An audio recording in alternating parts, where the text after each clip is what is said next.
she also had a very deep sense that because of the kind of popular victories that she had won in the elections and the popular identification that she had with the people of India, she felt an overweening sense of legitimacy. She had the sense that she carried the democratic mandate in her own person, and that she did not need all these various kinds of systems, processes, etc., in order to legitimize all of that stuff. So she had a sense that she carried the people of India with her. She was represented India in some ways, in deeper ways than electoral politics and representative democracy could. Which is why I felt that she doesn't really care very much about the niceties of the procedural aspects of all of this. You're suggesting that she literally believed that Congress party slogan, I believe it was D.K. Barua, the Congress president, who coined it, India is Indira, Indira is India. She actually believed this was true as far as Indian democracy was concerned. She was the living representation of it. In fact, after the Allahabad High Court verdict came, the Congress Parliamentary Party, which is to say all the members of the Parliament of the Congress, both from the Lok Sabha and the Rajya Sabha, came together and passed a resolution with an overwhelming majority which said that Indira Gandhi is indispensable to India. And I think that captures in many ways what she felt. She felt that she was holding this country together at a very turbulent time. Let us recall that the emergency happens at a time of great economic distress, not just in India, but globally. This is the period when the oil shocks and other things have kicked off, economy is out of kilter. And she feels that, the only way this country is going to be held together is she could hold it together in her own person. And I think the Congress party's, use of that phrase, that she is indispensable, in some ways captures the sentiment that she herself felt. She's the first person who actually excited both a level of devotion and fervor, but also a degree of hatred and, despisal, which I think was unprecedented in Indian democratic politics up until that point of time.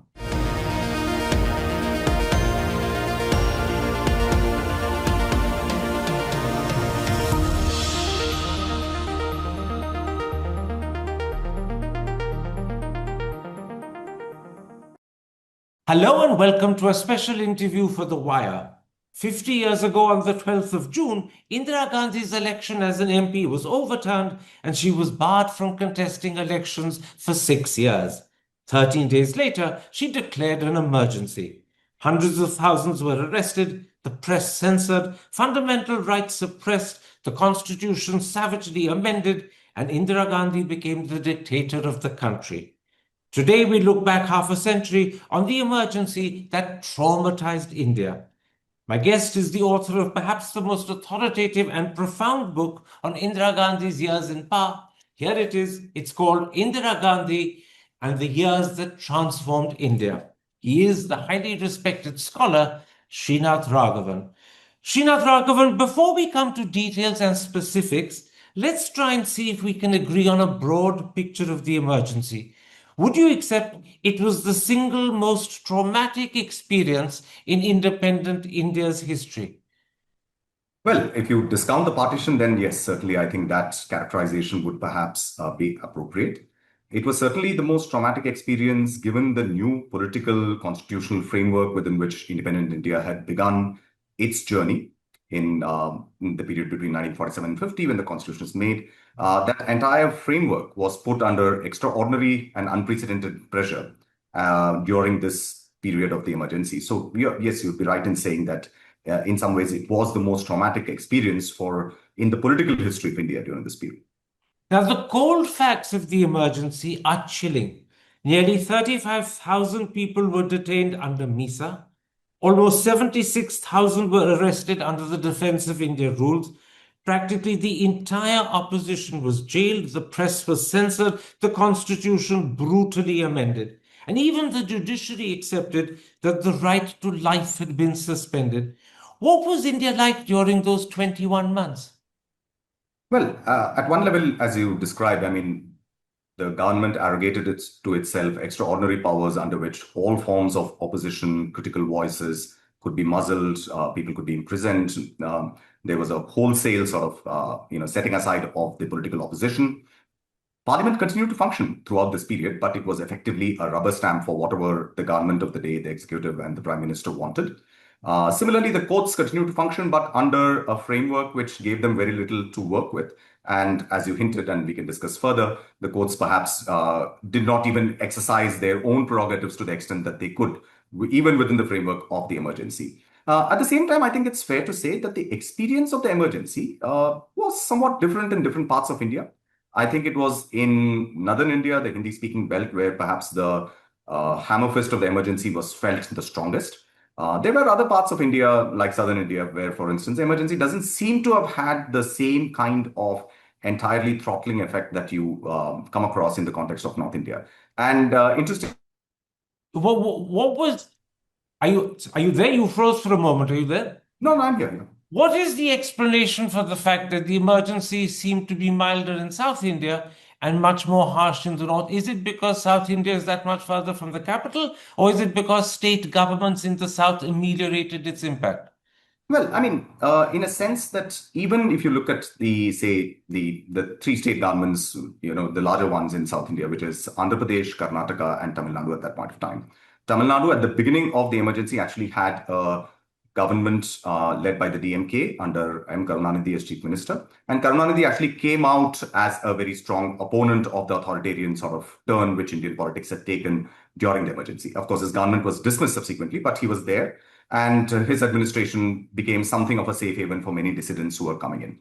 Similarly, at the other extreme of the country, in Jammu and Kashmir, from 1976, once Sheikh Abdullah came back to power after a very long spell in the wilderness, because of his old association with Jayaprakash Narayan and others, Jammu and Kashmir also at the other extreme of the country became something of a haven for people who were trying to flee the dragnet of the emergency from other parts of India. Similarly, in the case of states like Andhra Pradesh and Karnataka, Karnataka particularly had a fairly strong Congress chief minister, Dev Rajars, who was able to kind of run his own program within the framework of the emergency. So what you find is that there were significant regional variations as well, and that I think is something that we have to bear in mind, even though the overall atmosphere was one of a very clearly authoritarian dictatorial rule. Now, at the height of the emergency, L.K. Advani, the BJP leader, wrote in his diary that he believed Indian democracy was over and done with. Was that a widely held view? Well, certainly it was.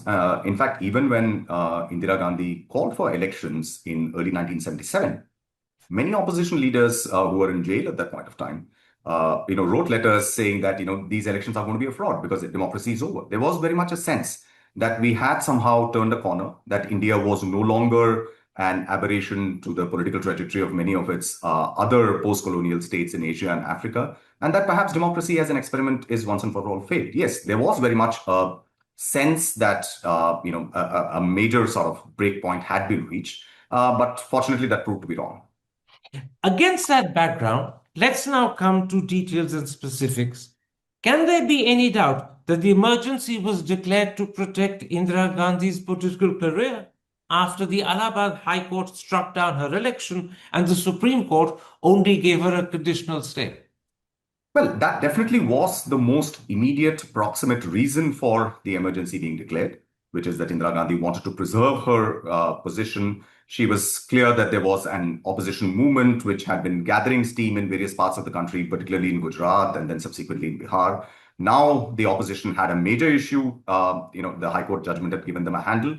They demanded nothing less than the resignation of the Prime Minister. They wanted to unseat her, just as they unseated state governments in Gujarat and Bihar. So she felt that, this was a moment where if she did not move in this way, she would not be able to protect her own equities as a politician and as a person in power. So yes, the proximate reason for the imposition of the emergency very much was Indira Gandhi's, bid to hold on to power.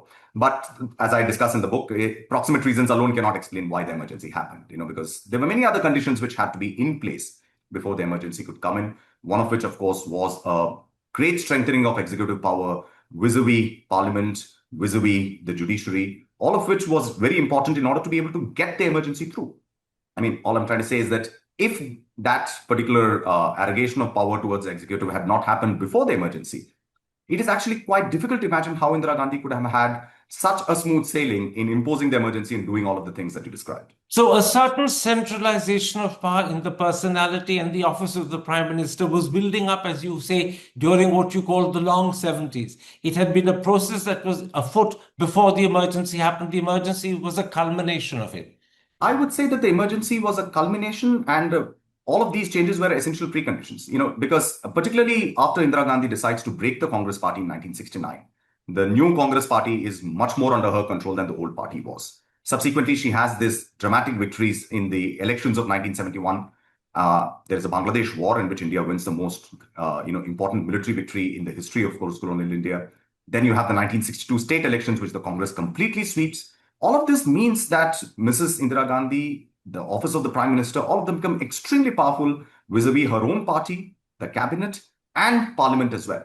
And then subsequently, as you know, in 1973, she decides to have a showdown with the judiciary by superseding judges of the Supreme Court and appointing a person who she believed would be more pliant and more willing to go along with the agenda of the government. So all of this was done even before the emergency. So in a very real sense, without these preconditions being available, we would have seen a lot more resistance to the kind of moves that she was able to make, both in imposing the emergency and subsequently.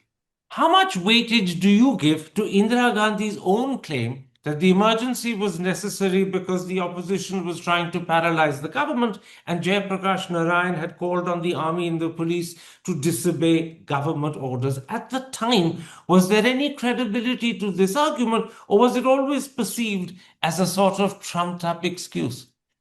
Well, I mean, the fact that the opposition wanted the prime minister to resign even after the Supreme Court had given a conditional stay, allowing her to continue in office as prime minister but not function as a member of parliament. All of those are established facts. So to that extent, she was right in saying that there was a parliamentary opposition which was drumming up a lot of popular sentiment and emotion, asking the prime minister to resign even when she had been allowed to stay on by the Supreme Court. So to that extent, she was right in saying that this is a measure which is going beyond the rules of the game as they are constituted here. But at the same time, all of that effectively became an excuse for her. I mean, the speech by Jayaprakash Narayan, for instance, right? I mean, the decision to impose the emergency, to arrest leaders, at least in and around Delhi, the national capital, was taken as early as 23rd of June. Jayaprakash Narayan only made a speech on the 25th. And Mrs. Gandhi was actually aware of the contents of the speech. The intelligence agencies had obtained a copy of the speech that he was going to make in that evening and had given it to her in advance. So, in effect, his speech and his call for the armed forces, etc., not to obey orders, which I think was, in a sense, perhaps a foolish gambit on his behalf, effectively became an excuse for her to do something that she always wanted to do. Now, you call the actual declaration of the emergency on the 25th of June 1975 a coup d'etat, and you have three reasons for saying so. First, under the Constitution, there can only be one emergency at a time, and in 1975, there already was an external emergency going back to the Bangladesh War of 71. Presumably, this made the declaration of an internal emergency unconstitutional. Could you explain that point a little further? Well, the reason I characterize this as a coup d'etat is because, there is a lot of literature and there's a lot of public discussion around the emergency, which says that the Constitution itself and Article 352 has a provision for imposing emergency. So in a sense, what Mrs. Gandhi did was simply invoke a provision of the Constitution. But, simply invoking a provision of the Constitution is not enough to guarantee the legality of any particular action that is taken. Because in this case, there was, as you said, a previously existing emergency which had been declared during the 1971 war, and it had never been lifted. And under that 1971 emergency, Defense of India Act of 1971 was made. Defense of India rules of 1971 were made. Now, what Mrs. Gandhi was seeking to do in declaring an internal emergency was actually to get more powers in order to move against her opponents at home, to go against the press and do various kinds of things that she wanted to do, which the previous Defense of India Act and rules did not allow her to do. So in the first instance, the Constitution has no such provision. It says that you can declare an emergency. In fact, it was subsequently amended by Mrs. Gandhi's government during the emergency to say that there can be an internal emergency in addition to an external emergency. There is no such provision in the text of the Constitution as it was originally sort of and as it operated at the point on which the emergency was declared in June 1975. So am I right in my assumption that declaring two emergencies simultaneously was an illegality? Well, it was certainly a highly questionable act. In fact, you would have assumed that in any other circumstance, perhaps even the President of India would have questioned the requirement for some such thing. And certainly the legal advisors in the government of India would have cautioned that there are issues. You would have expected that the higher courts and the Supreme Court, etc., would probe into this matter. None of this happened precisely because already a lot of power had been arrogated by the executive, even before all of this started getting into place. Now, the second point is that you point out that under Article 352, the president can only proclaim an emergency on the written recommendation of the Council of Ministers. He didn't wait for that. He did it at the Prime Minister's personal request. Once again, that was clearly illegal and unconstitutional. Well, it was a highly questionable move to say the least. In fact, when the president was given this kind of a proclamation, which basically said that if he was satisfied that there is a threat to the internal security of India, as the Prime Minister said it was, then he should go ahead and sign it. In fact, one of the president's very close advisors in the presidential office cautioned him against this move. He was explicitly told that this is not a move which has the sanction of the Constitution, that the written advice of the Council of Ministers could not be dispensed with. And when this was conveyed to the Prime Minister, she acted on the advice of Siddharth Shankar Rai, who was the Chief Minister of West Bengal, but advising her on these. You've frozen. Can you hear me? Sorry, you said Siddharth Shankar Rai. Yeah, so Siddharth Shankar Rai, who was the Chief Minister of West Bengal, was her crucial kind of advisor in an informal capacity during these couple of days when the emergency was imposed. And he advised her, saying that the business of rules actually allow for a retrospective kind of acceptance being given by the cabinet, and there was no need to wait. But I don't think that was a constitutional position at all. So Fakhruddin Ali Ahmed, the president of the day, actually acted against advice he'd been given. He was explicitly told that this is unconstitutional. It is not backed up by a written recommendation from the Council of Ministers. He disregarded that advice. He went by the rather faulty advice being given by Siddharth Shankar Rai and signed a document that he ought not to have signed. Yes, he should not have signed. And Mrs. Gandhi, of course, then convenes a cabinet meeting the following morning at 6 a.m. and then says that, an emergency has been imposed. But all of that, by that time, the decision has been taken, the shot has been fired. Now, the third thing you point out is that the actions carried out on the night of the 25th, 26th of June, i.e. the mass arrests that happened and the cutting of power to newspaper establishments, had no legal basis and were done entirely at the behest of the Prime Minister. Are you saying she didn't have the power to do this? No, she did not have those powers because those powers became available to her after the new Defense of India Act of 1975 was brought in.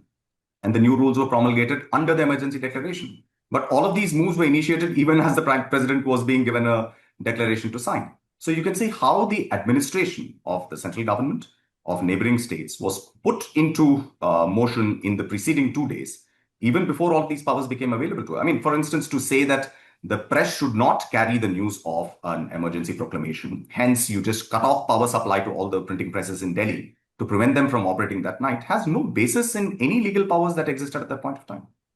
I can see why you call the declaration of emergency a coup d'etat. It is actually riddled, not just with excessive use and abuse of power, but literally by illegal and unconstitutional processes. Absolutely. It was a usurpation of power by the executive. I mean, we tend to think of coup d'etat as something that the military does, but that doesn't have to be the case. Any actor in a political system can carry out a coup d'etat by taking control of the state, which is exactly what Indira Gandhi did during the emergency. Now, at this point, Srinath Raghavan, let's ask if Indira Gandhi was justified in claiming that there was what she called an imminent threat to the security of India. The Intelligence Bureau, your book points out, had not submitted any such report, nor did the state governments convey such information to the Home Ministry. So did Indira Gandhi make up and manufacture this alleged internal threat? Well, I mean, she continued to claim till the end of her days that there was such a threat. In fact, you can go and check out a very interesting interview that she gave to a British news channel after she had been ejected from power in 1977, where she insists that, I did have information. And she says that, it's not only my intelligence bureau and others who give me intelligence. As Prime Minister of India, I have many other sources. I get intelligence from foreign agencies and so on. But the fact of the matter is that there is no documentary record to support the claim that some such imminent threat was available. There was none. In fact, the Home Ministry was making no preparations for any such contingency altogether. We know this from the record that was examined both by the Shah Commission and which is now available for historians to go and check out in the National Archives themselves.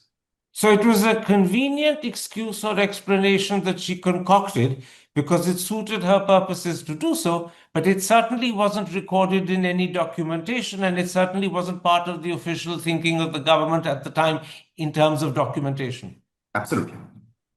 Now, it emerges from your book, and in a sense, this underlines the whole thing, that Indira Gandhi never thought very highly of democracy to begin with. She once wrote to the violinist Yehudi Menuhin, democracy is not an end.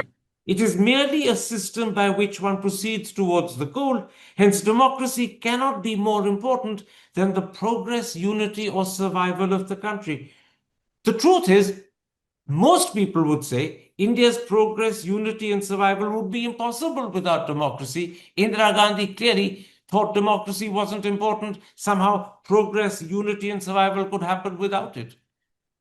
Yes, I mean, that letter which you quote is written to Yehudi Menuhin, the great violinist, soon after the emergency was imposed, because he had conveyed his anguish at the fact that a person whom he held in such high regard would take a move of taking a country like India, which was an example of sort of democratic politics in the third world, towards this dimension. And it's in that context that she writes this, which I thought was a very revealing kind of a letter. And I think it is fair to say that Mrs. Indira Gandhi had very instrumental view. You've frozen again. Yeah, am I audible now? You are indeed. You froze when you said she had an instrumental view. Yeah. So Mrs. Indira Gandhi had a very instrumental view of democracy. She did not believe that democracy was a value in itself, that there is something to be said about allowing these processes not simply to be treated as means to something else, but as ends in themselves. And as you're saying, as something which holds such a large and diverse country together. But at the same time, I would say that, she also had a very deep sense that because of the kind of popular victories that she had won in the elections and the popular identification that, she had with the people of India, she felt an overweening sense of legitimacy. She had the sense that she carried the democratic mandate in her own person, and that she did not need all these various kinds of systems, processes, etc., in order to legitimize all of that stuff. So she had a sense that she carried the people of India with her. She was represented India in some ways, in deeper ways than electoral politics and representative democracy could, which is why I felt that she doesn't really care very much about the niceties of the procedural aspects of all of this. You're suggesting that she literally believed that Congress party slogan, I believe it was D.K. Barua, the Congress president, who coined it, India is Indira, Indira is India. She actually believed this was true as far as Indian democracy was concerned. She was the living representation of it. In fact, after the Allahabad High Court verdict came, the Congress Parliamentary Party, which is to say all the members of the Parliament of the Congress, both from the Lok Sabha and the Rajya Sabha, came together and passed a resolution with an overwhelming majority which said that Indira Gandhi is indispensable to India. And I think that captures in many ways what she felt. She felt that she was holding this country together at a very turbulent time. Let us recall that the emergency happens at a time of great economic distress, not just in India, but globally. This is the period when the oil shocks and other things have kicked off, economy is out of kilter. And she feels that, the only way this country is going to be held together is she could hold it together in her own person. And I think the Congress party's, use of that phrase, that she is indispensable, in some ways captures the sentiment that she herself felt. Hi, I'm Karan Thapar. Over the last few years, I hope you've been watching my program, The Interview on the Wire. During that period, I've interviewed doctors, politicians, businessmen, scientists, authors, and even the occasional Nobel laureate. For me, it's been exciting. I hope it's been enjoyable for you. But these, as you know, are tough times, and if this program is going to remain bold, independent, and sometimes even defiant, then I think we need your support. At the end of the day, it's a truism, but editorial independence is best defended by the viewers. So if you would like this program to remain the way it is, forthright, outspoken, and interesting, then would you consider supporting us? All you have to do is to click on the description at the bottom. But more than anything else, I hope you will continue to watch The Interview. Your viewership means an awful lot to me.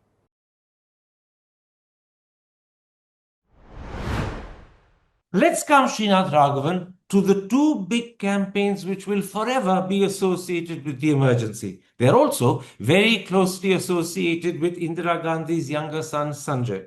First, there was what's called the sterilization campaign. For audiences who don't know what it was, can you explain what exactly this sterilization campaign was and how it traumatized northern India? Well, I mean, so population control as an issue and sterilization as a means of population control was something that goes back all the way to the 1950s. It is not something that came up overnight during the emergency. In fact, in the 1960s, we already find that there is a greater push from the central government, the Ministry of Health, in order to get people to adopt various forms of population control methods, including sterilization. In fact, things like giving financial incentives to people, etc., were already beginning to be rolled out in the 1960s. And Indira Gandhi herself was very interested in this question. In fact, a very interesting fact is that when she first became prime minister in 1966, one of the first things she did is to actually rename the Ministry of Health as the Ministry of Health and Family Welfare. So she actually wanted that to be put on the agenda because there was a sense that India's larger problem, the question of development and poverty, could never be addressed unless we could control population. That was the sense that we had since the 1961 census showed that population growth had actually been very significant since the time of independence. So there is a background to all of this. There is a machinery which is in place. But what happens during the emergency is an extraordinary acceleration of that machinery. There is a system which is put into place whereby not just are incentives being held out to people, but outright coercion is being used.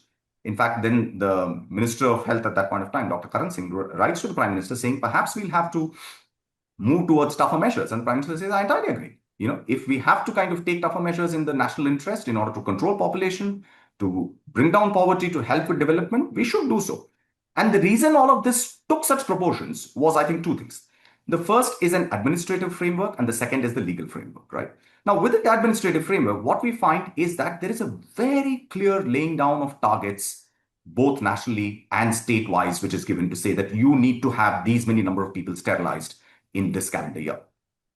And there is a competition between the states to show who is doing better in the context of all of this. And that leads to a sort of an acceleration of various kinds of coercive steps. The other very interesting aspect is that, even within the administration, the government actually starts imposing penalties on various kinds of officials at all levels of the bureaucracy for failing to meet targets of sterilization and family planning, etc. So in a sense, the government is using its own machinery and is coercing its own machinery in order to carry out these acts, which is why you find that, by 1976, for instance, while I think the national target was something like 4.4 million sterilizations, you were already doing more than 8 million sterilizations. So there is a bottom-up process which is acting in response to the kind of coercive incentives coming from the top, which is there. That is the administrative bit of it, right?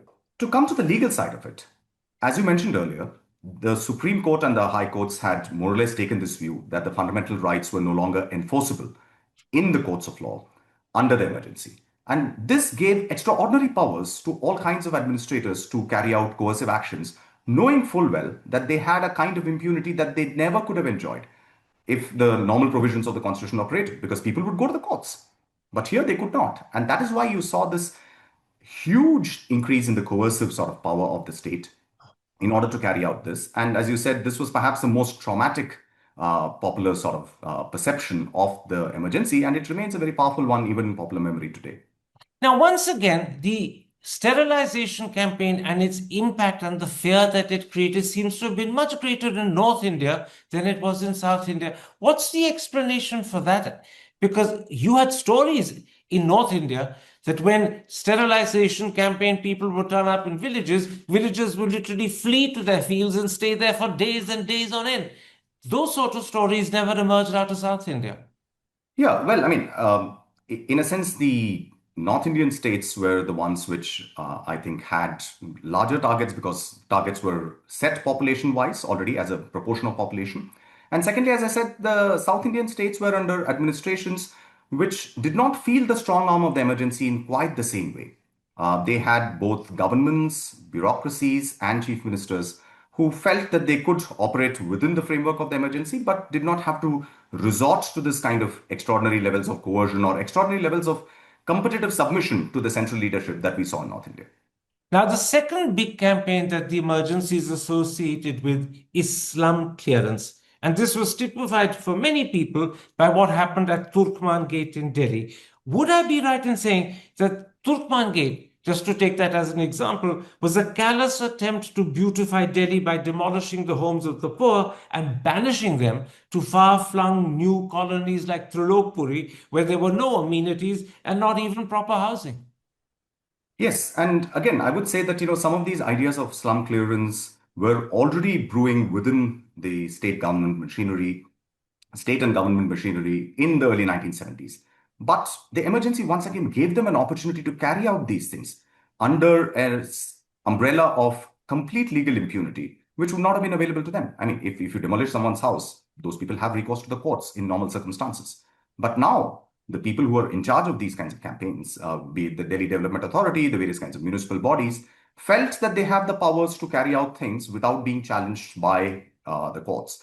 And hence you saw this kind of a drive towards doing these things. And you're right. I mean, it was very much a part of what was seen as a gentrification or beautification of the national capital. The idea that the poor are making things dirty, so they need to be put away in different places and so on.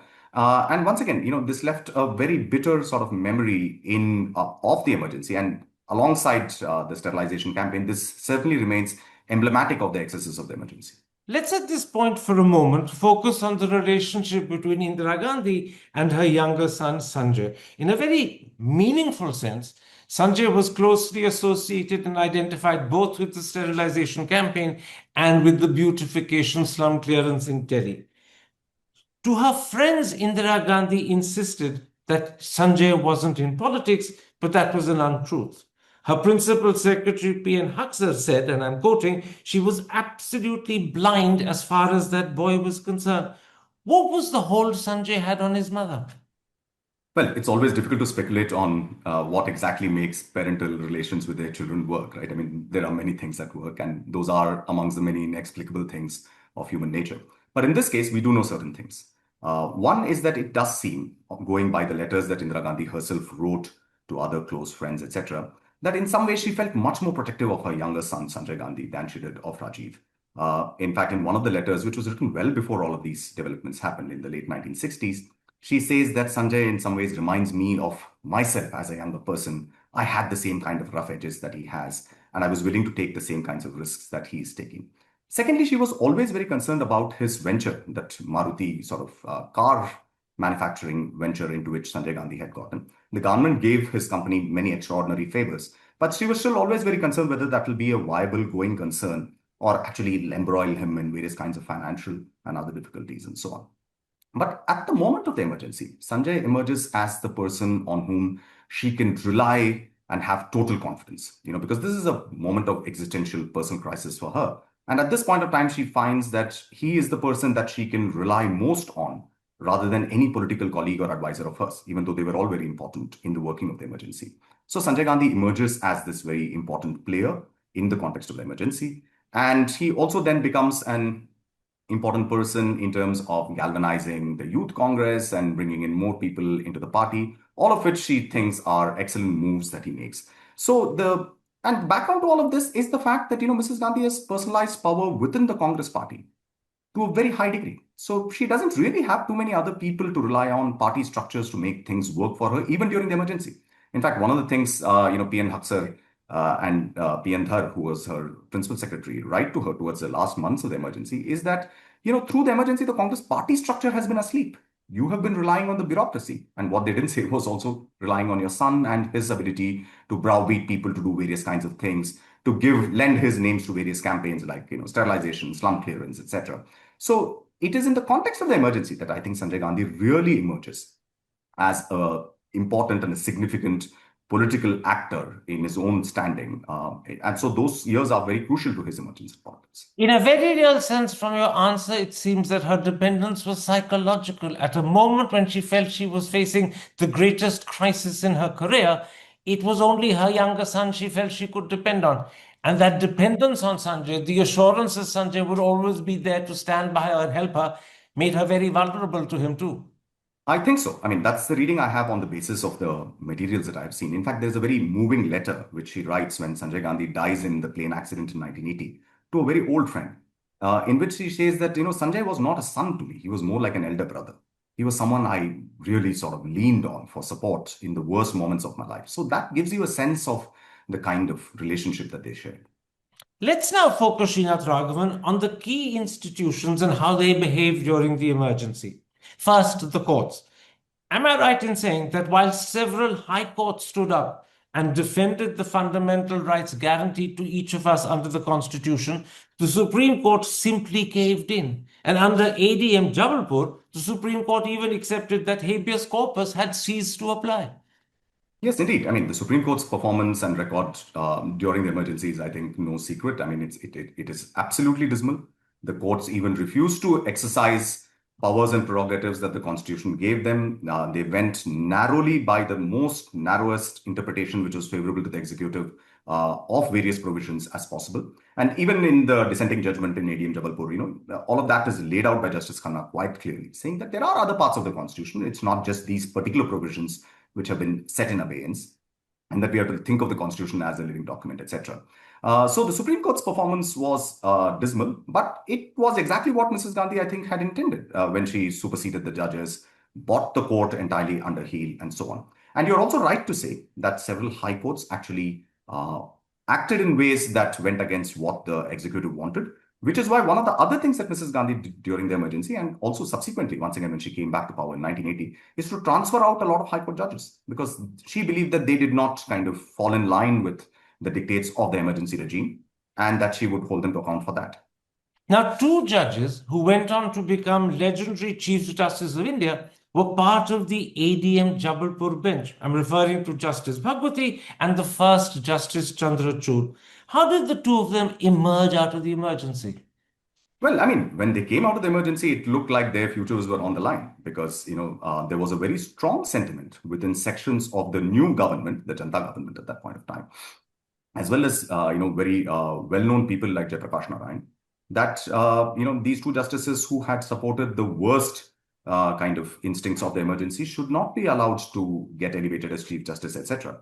But again, the then government, in its wisdom, and I think rightly, said that, an institutional wrong which has been done to the Supreme Court cannot be corrected by repeating the same error, which is of, putting people that you like, etc. So they trusted the institution and allowed it to carry on. And I think that was a very important moment in the post-emergency period.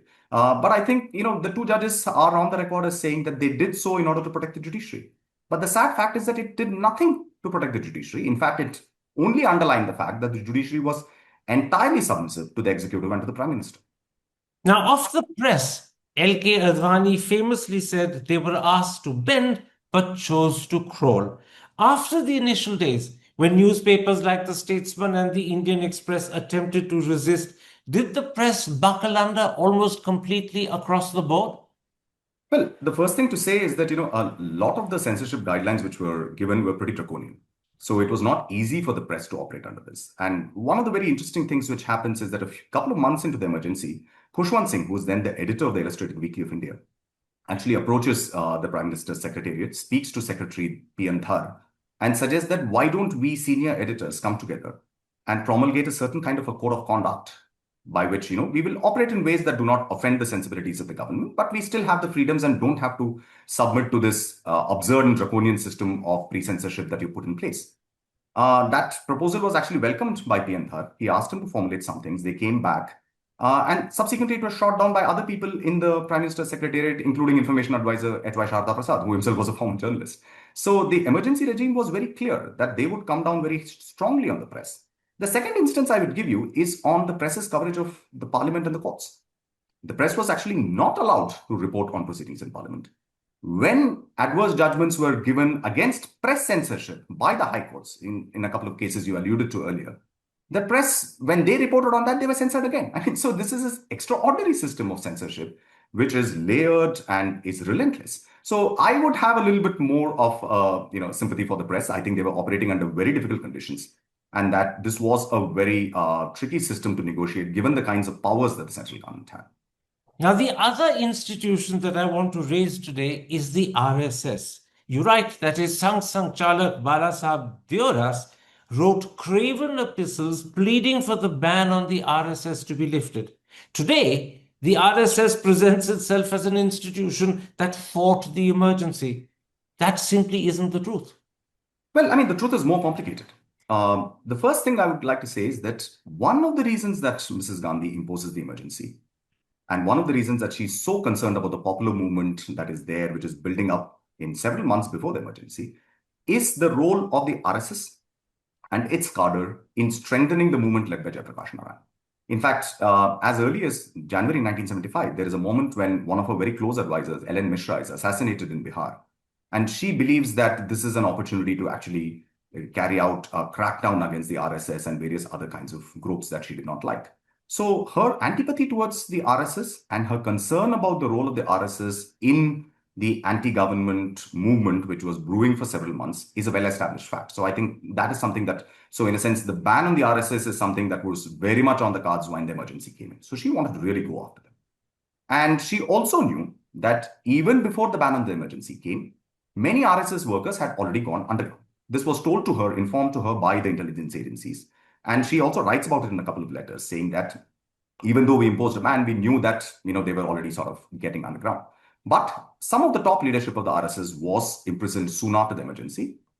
Amongst the people, RSS leaders who's imprisoned soon after the emergency is imposed is the RSS Sarsanchalak, the senior most leader, Balasaheb Devras. And from his prison cell, Balasaheb Devras writes a series of letters to Indira Gandhi, where he tells her that she has a completely wrong picture of what the RSS is. He says that you think the RSS is actually involved in the Jayaprakash Narayan movement. We are a political outfit. We are not.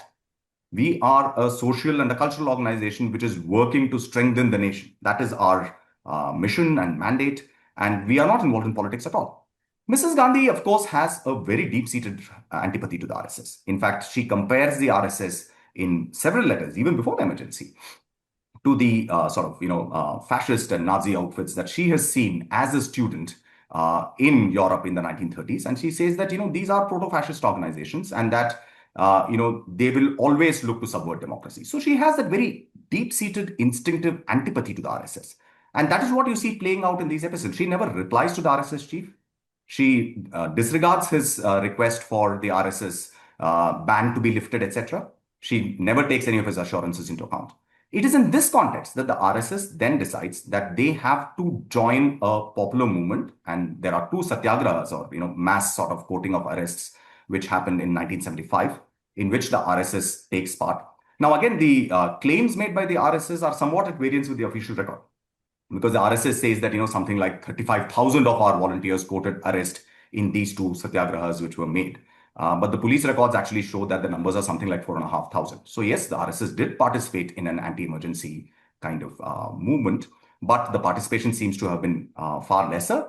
And it also seems to have been restricted to a demand to revoke the ban on the RSS, not on the emergency as a whole. So I think there are many nuances to what has happened. Of course, the RSS has its other kind of narrative that, from the underground, we carried out a great kind of resistance campaign against the emergency and so on.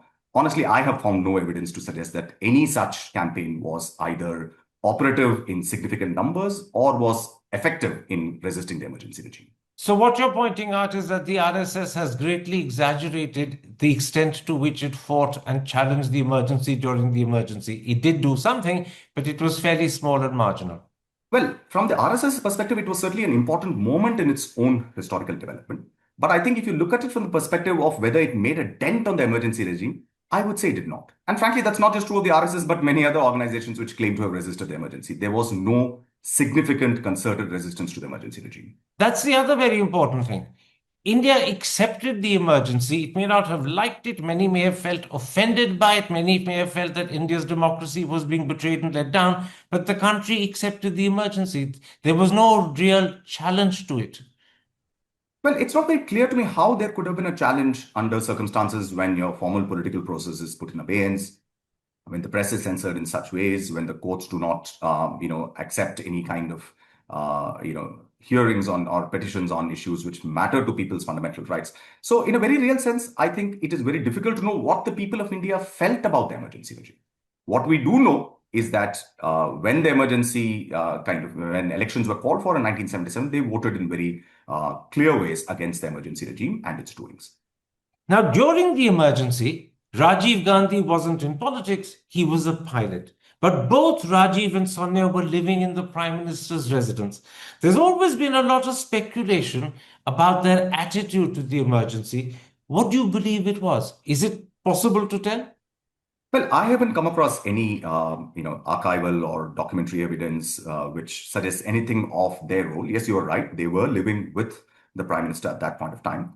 The Prime Minister's house, as we know, was as much of an active kind of entity within the context of the emergency regime as the Prime Minister's secretariat was, and perhaps even more so.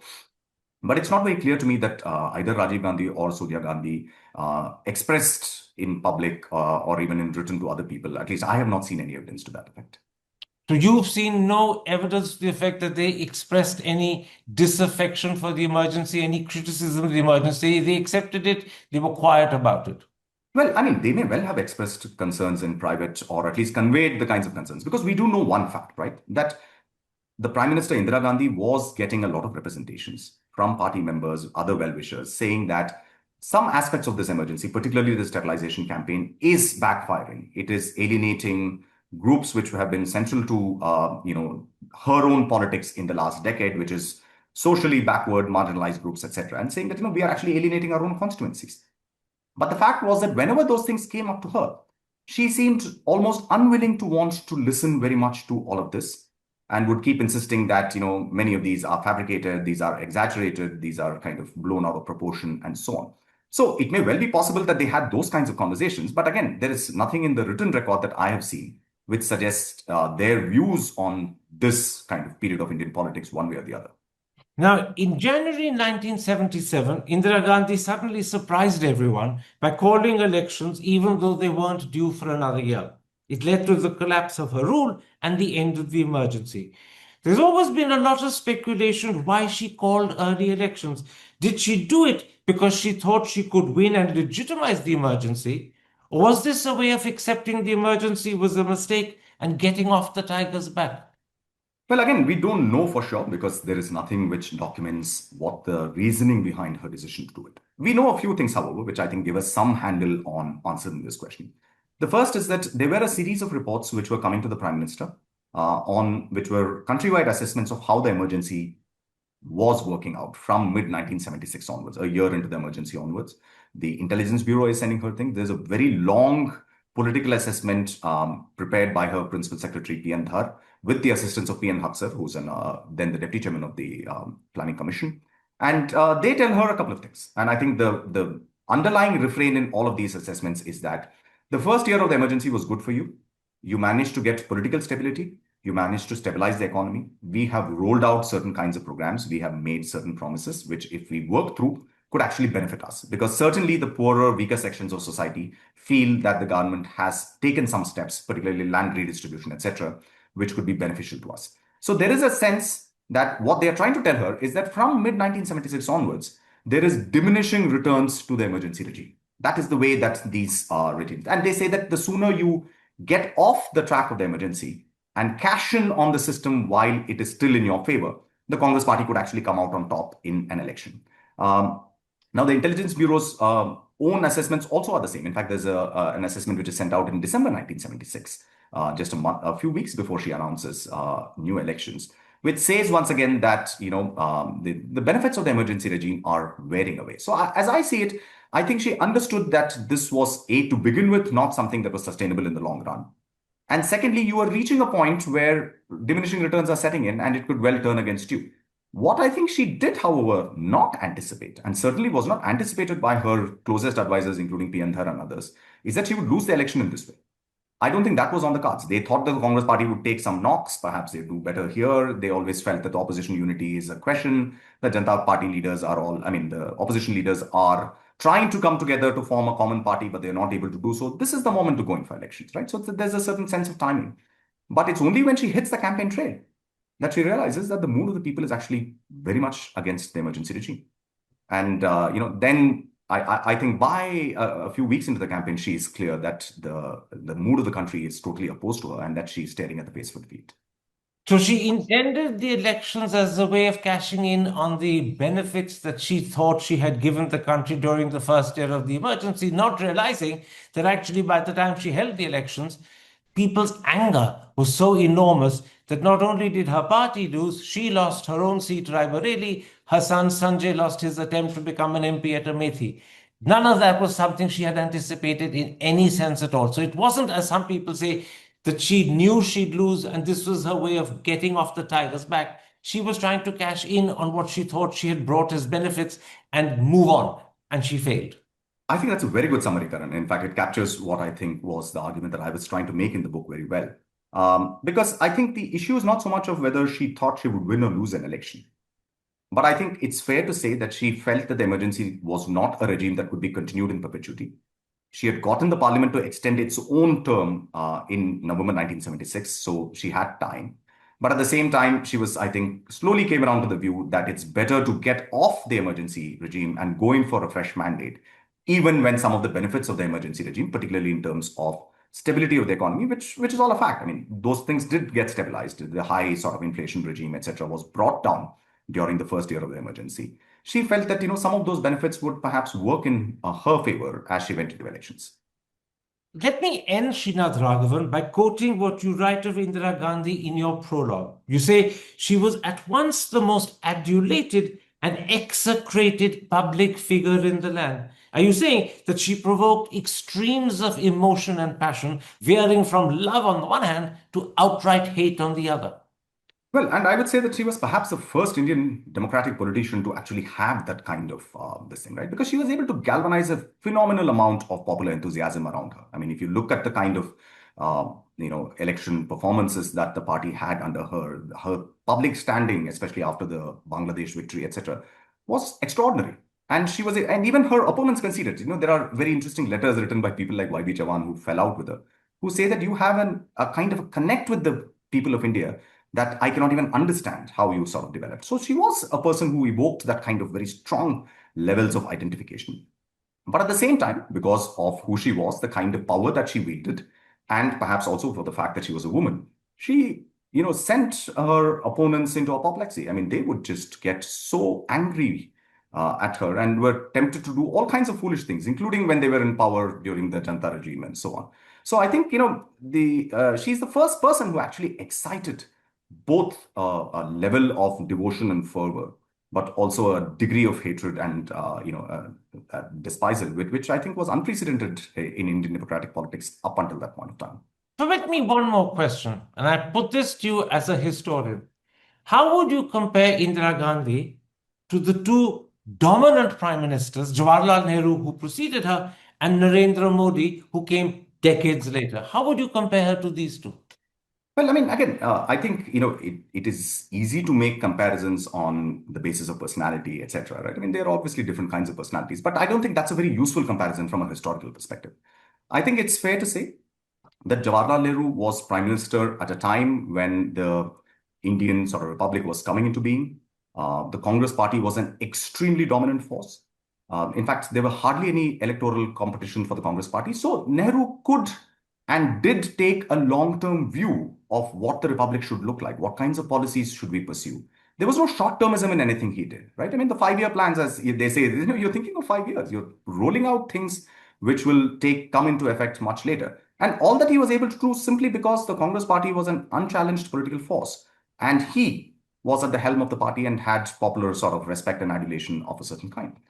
Indira Gandhi, by contrast, actually came into power and stayed in politics during perhaps the most turbulent sort of period of Indian post-colonial history. This is the period when you have extraordinary levels of economic sort of difficulties, distress of various kinds. There are crises which are triggered by global inflation. But at the same time, the Congress party is facing a much more challenging political environment at home. And she has to break the party. She has to politics in order to be able to do this, right? So in a very real sense, it is the context which changes her. And again, if you look at Narendra Modi, I mean, Indian politics has come a long way since the 1970s. Today's Indian politics are very different, both because the BJP is now in the pole position in a sense that it's the single largest party. It has kind of presence across various parts of India and is able to dominate Indian politics in different ways. But also the state of the Indian economy, the kind of money that is available in politics, the manner in which elections happen today, etc., are very different. So I would say that, in order to assess how these people performed as prime ministers, we have to situate them in their context. And I think it is that which distinguishes Jawaharlal Nehru from Indira Gandhi. And how different Narendra Modi is from Indira Gandhi, we'll only know in retrospect once the Modi era comes to an end and we are able to look back at it and see what it actually accomplished. Srinath Raghavan, thank you very much for a fascinating discussion. Thank you for educating us a half century later on the emergency, something the majority of our countrymen never lived through, do not know about, and have only been hearing about it. You've now given them a very clear, definite idea of what the emergency was and what it meant at the time to the people of India. I thank you for the time you've given me. Take care. Stay safe. Thank you, Karan. This was a very fascinating discussion. Thanks for the opportunity. Thank you, Srinath.